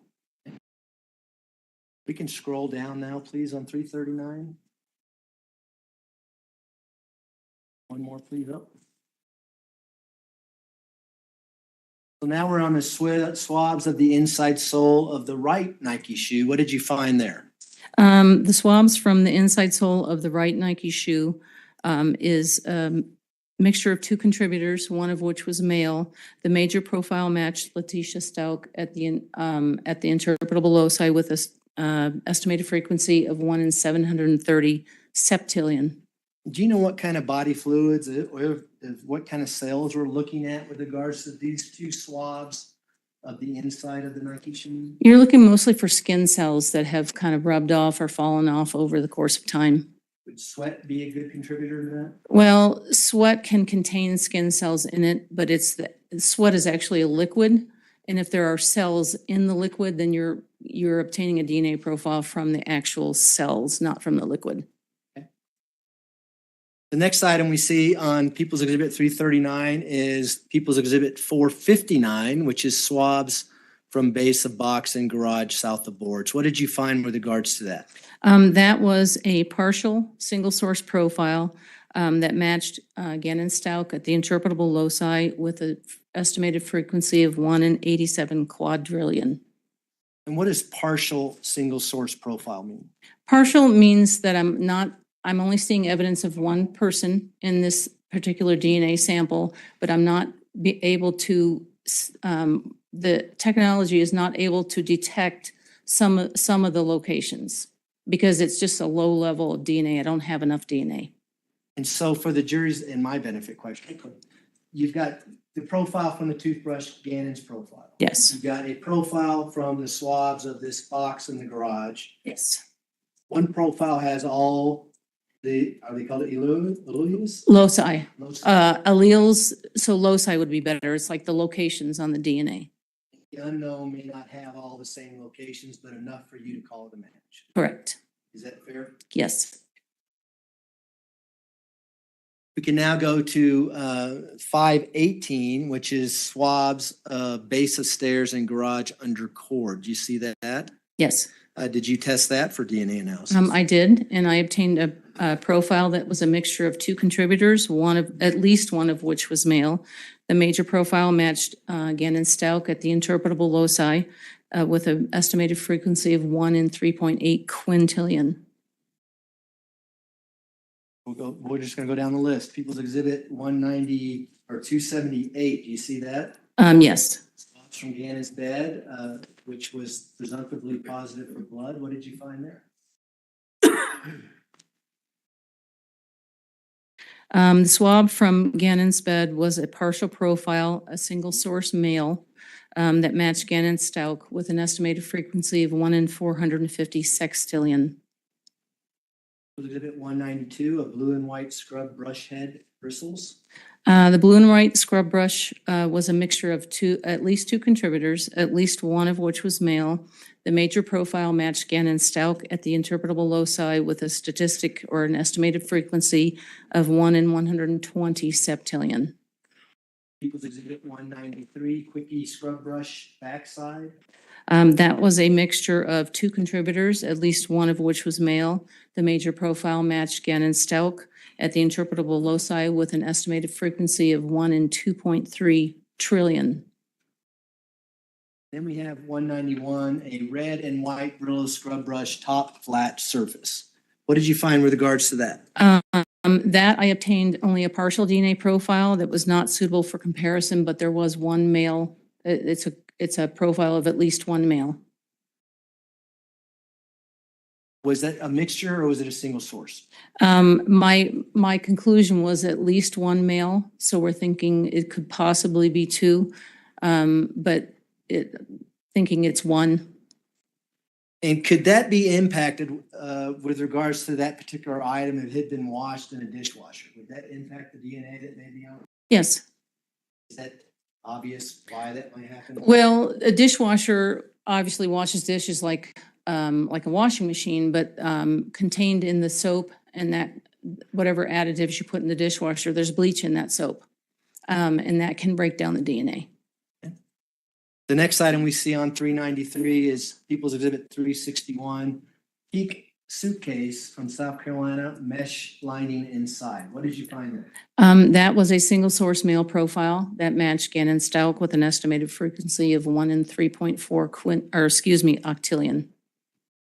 How about 365, the blanket from the suitcase that was found inside? That was a single source male profile that matched Gannon Stauch with an estimated frequency of 1 in 3.4 octillion.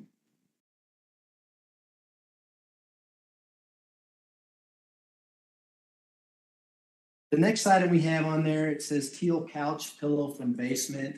And just so we're clear, if we skip one item down where it says Blue Star swabs from pillow on north couch in basement, do you know if that's the same item? I believe it's the same item. One was collected at the scene by the crime scene investigator, and the other was collected by Sherrie Holes. What did you find with regards to, let's just cover all three items, 417 at once, which are swabs from the Blue Star. What did you find with regards to those swabs? One of them was from a basement area rug, and I found a mixture of two contributors, at least one of which was male.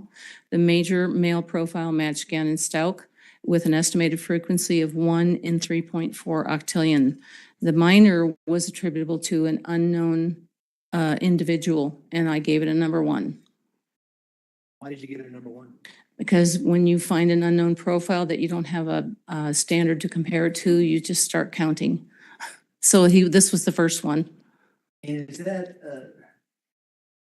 common to see unknown profiles when you're talking about mixtures? Yes. If you don't have a known profile, you have nothing to compare. Yes. For instance, in this particular case, did you ever get a known profile from Letecia Stauch, the 8-year-old girl that lived there? No, I did not. Common for people who live in the house to leave their DNA series. Yes. So let's go down to the next item, which is Blue Star swabs from pillow on north couch in basement. What did you find? I believe this was one collected by the CSI because of the Blue Star identifying information. That was that DNA profile was a mixture of 3 contributors, 3 male contributors actually. The major profile matched Gannon Stauch at the interpretable loci with an estimated frequency of 1 in 100 septillion, and the minor was not suitable for comparison. And the cutout carpet with burn marks? That DNA profile was a mixture of 2 contributors, at least one of which was male. The major profile matched Gannon Stauch with an estimated frequency of 1 in 3.4 octillion. The next item we see there is People's Exhibit 423, and we have 4 items there. Plastic tub from storage room, outside lip swab. And I don't want to read them all, but what did you find with regards to this plastic tub, People's Exhibit 523, swabbing that was submitted to you for DNA? There were 4 separate swabs. First was the swabs with the stain on the outside lip of the lid, the short end of the tub with a label from the basement. That was a single source male profile that matched Gannon Stauch with an estimated frequency of 1 in 3.4 octillion. I have a second one, swabs of the stain on the outside corner of the lid from the short end of the tub with a label from the basement. That was a single source male profile that matched Gannon Stauch with an estimated frequency of 1 in 3.4 octillion. Then I have a swab of a stain on the outside lip edge and into the side of the container on the short end of the tub in the basement. That was a single source male profile that matched Gannon Stauch with an estimated frequency of 1 in 3.4 octillion. And then lastly, I have a stain on the inside corner of the lid on the short end of the tub with a label from the basement. That was a single source male profile that matched Gannon Stauch with an estimated frequency of 1 in 3.4 octillion. People's Exhibit 519 looks like it's 2 more Blue Star swabs that we see on People's Exhibit 339. Yes. One is Blue Star swabs from storage room 4. What did you find with that one? That was a DNA profile was a mixture of 2 contributors, at least one of which was male. The major male profile matched Gannon Stauch with an estimated frequency of 1 in 3.4 octillion. And now with regards to the Blue Star items that we see on 339, do you know what substance that is that you're testing for DNA? It's just an area that reacted to the Blue Star reagent that they use out on the field. The Blue Star is a presumptive test for blood. But you're just testing whatever they swab, right? Correct. You're basing the Blue Star on what they label that swab activity? Correct. It was described as Blue Star positive, so we maintain that throughout the report. The Blue Star swabs from base of stairs and basement, what did you find? That was a mixture of 2 contributors, at least one of which was male. The major male profile matches Gannon Stauch at the interpretable loci with an estimated frequency of 1 in 170 septillion. We can go ahead and scroll all the way down to the bottom. We should get the rest of them in. And then we have People's Exhibit 194, swab from exterior and opposite of handle, inner to bottom. What did you find? That was a mixture of 2 contributors, one of which was male. The major profile matched Gannon Stauch with an estimated frequency of 1 in 52 septillion, and the minor was attributable to unknown individual number 1. Same comment as we talked about before. Correct. You didn't have a known profile to match to. Correct. People's Exhibit 435, swabs from exterior of Amazon box from storage room, 3 stains. What did you find?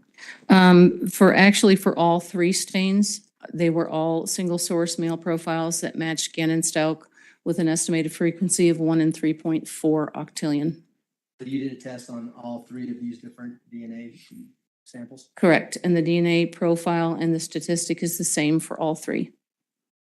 Now, you tested a lot more items than what we just displayed in People's Exhibit 339. Is that correct? Correct. Are these the items that you were able to identify Gannon Stauch to or the defendant to with regards to your DNA testing? Yes. Are there other items that you were not able to obtain a profile to or were not able to come to a conclusion with that were not presented to this jury? Yes, there were. Those are my questions, Your Honor. Thanks. Council approach for a moment.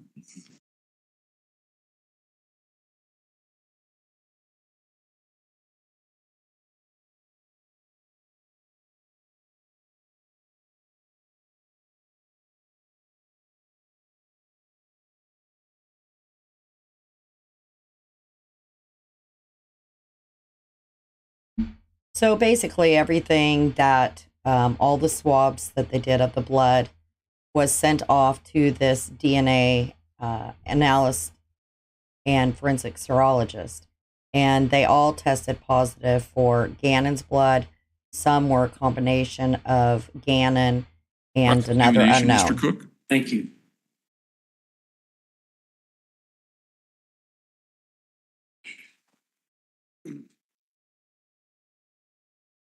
Could you leave that up just for whoever the controller is over there? Hi, how Hi. are you? My name is Will Cook. I represent Ms. Stauch in this case. I've just got some follow-up questions for you, ma'am. Not a lot. If you could look at 194 on the chart, and for the DNA part, it says major profile matches Gannon. Do you see that? Or Yes, or you can turn around. Yes. So Mr. Young discussed this with you. So there's more than one DNA sample floating around in this sample.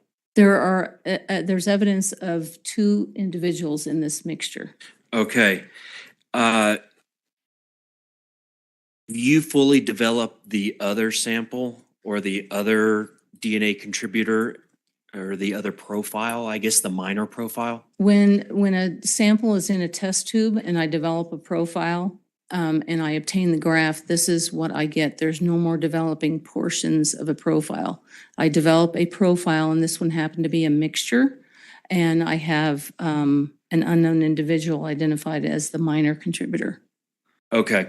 So you're not looking at this number 194 and going, well, the major profile matches Gannon and the minor one is Letecia Stauch or father or mother or anything like that. They are compared to all of the standards that I have in the case, and I was not able to say that it matched any of the standards that I had in the case, which is why the minor was identified as unknown individual number 1. Okay. So the matches on this whole chart we just went over, the couple matches with Letecia Stauch involve the Nike running shoe. Yes. Correct? Okay. Now, some of these tests or the samples were collected very on in the investigation, the winter, spring of 2020, correct? Yes. Okay. And some of them, like the last one up here, Exhibit 435, the Amazon box, there was no request made for the DNA testing on that until maybe 2 years after this homicide, correct? I don't know when the request, I do actually have the request here. I can tell you when the request was put in on March 28th, 2022. Okay. I have a request date for January 27th, 2022, with a report date of March 17th of 2022. Oh, my error. I'm sorry. Okay. You're correct. It's January 27th, 2022. I was reading the due date. Okay. So there's a 2-year difference in between the early samples that were taken to the final ones that were taken and ultimately DNA tested, correct? I don't know when the boxes were submitted originally to evidence Okay. or the items on this particular report. They may have been in evidence the whole time, and we were just asked to go back and examine these as well. I can't answer that. Okay. I think that is probably it. Just a second.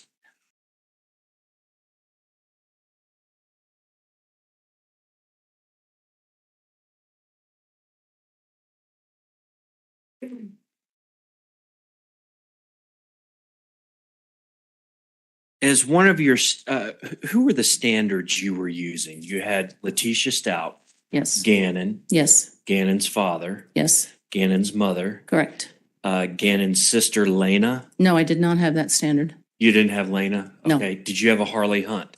No. Who, do you know who Harley Hunt was? No. You didn't know that that was Leticia's daughter that was living in the house? No. Okay. That's all I have. Thank you. Redirect. No, thank you. Do any of the jurors have any questions for Ms. Minogue? Doesn't look like it. All right.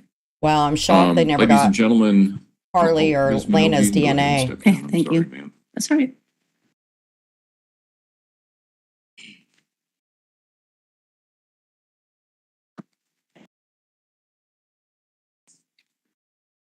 So again, they tried to create doubt, Together there. mostly in the way of Harley. All right, ladies and gentlemen, we are again in the same position that we were earlier today, and that is that we do not have any other witnesses to fill the day. We anticipate, however, that the witnesses will be here tomorrow. Therefore, they are traveling. So if I can have everyone back in the morning at the same place, same time, we should be able to start on time at 9 o'clock. Again, don't discuss the case among yourselves. Don't discuss the case with anyone else. Don't do your own independent research about any aspect of this case. Go looking up what septillion and quadrillion and all of that stuff means. I know everybody wants to get home and do that. You simply can't. So we'll see everybody tomorrow at the regular time. All rise for the jury, please.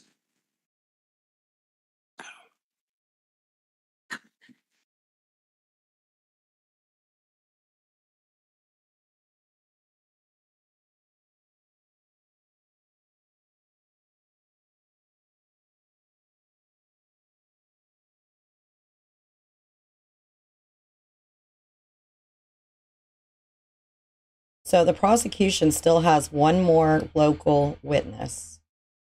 I wonder who that might be. Thank you. You may all be seated. Record should reflect the jury has left the courtroom. Since we have this time, I want to talk a little bit about potential Wednesday morning issues. Are your people flying in today, tomorrow, or what? Hey, Judge. Okay. Yep. So that part, the weather should not impact their travel here. Wednesday morning, if we have a 2-hour delay, my thought would be that we start at 10:30. That will give us time to get the jury back at 10 o'clock. And then give us time to get in place by 10:30. I spoke with Court and Transport over the lunch hour to see what impact it is on their operations, and they said it doesn't matter. They just bring everybody over at the same time. They just hold them until everybody gets here. Okay. So who are we anticipating potentially on Wednesday? On Wednesday, good question. Yeah, I think it's just Dr. Torres, Judge, but let me make sure. And is she coming up from Pueblo? I think she actually lives here. Okay. I think Storm Track is supposed to be more north, so I think coming up from Pueblo is not as much of an issue, but we'll deal with it if we need to, I suppose. Yeah, so we actually have 2 witnesses slated for potentially on Wednesday, depending, of course, on how everybody Okay. goes for timing wise. Both of them are local, so we should have no trouble with that. Okay, all right. So we'll just keep an eye on the weather then and see where we are come Wednesday morning and hope for the best. And I also don't know what the impact will be on potential jurors here either. So we'll just have to deal with that. So, okay. Okay. Anything else from the prosecution? Not that I can think of, Judge. Defense? Well, I think Mr. Young. Oh, has something, Mr. Young? actually. You did get the packet that we sent you of jury instructions? Because I know I sent it to defense as well, just. Or like when? It was I- when the trial started. Yes, I do. I thought if you meant in the last day or so, the answer would be no. But I do have the jury instructions that you sent, was about a few days before we started, I think it was, or the week before, something like that. Okay. All right. Okay. Defense have anything else? No, you. Okay. All right. We'll see everybody tomorrow morning. Thank you.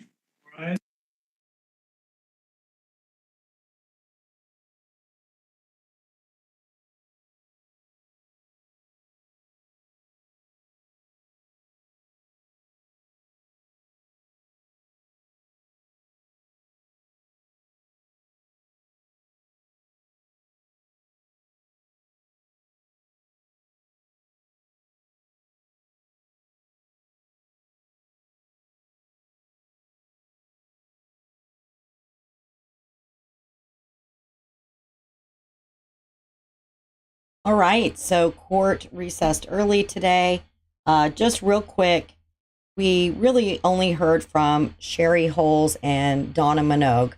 Sherrie Holes is a forensic serologist with Colorado Springs Metro Crime Lab, and her role was to examine the provided evidence for the presence of like blood and biological material, and then document that through photos and note taking.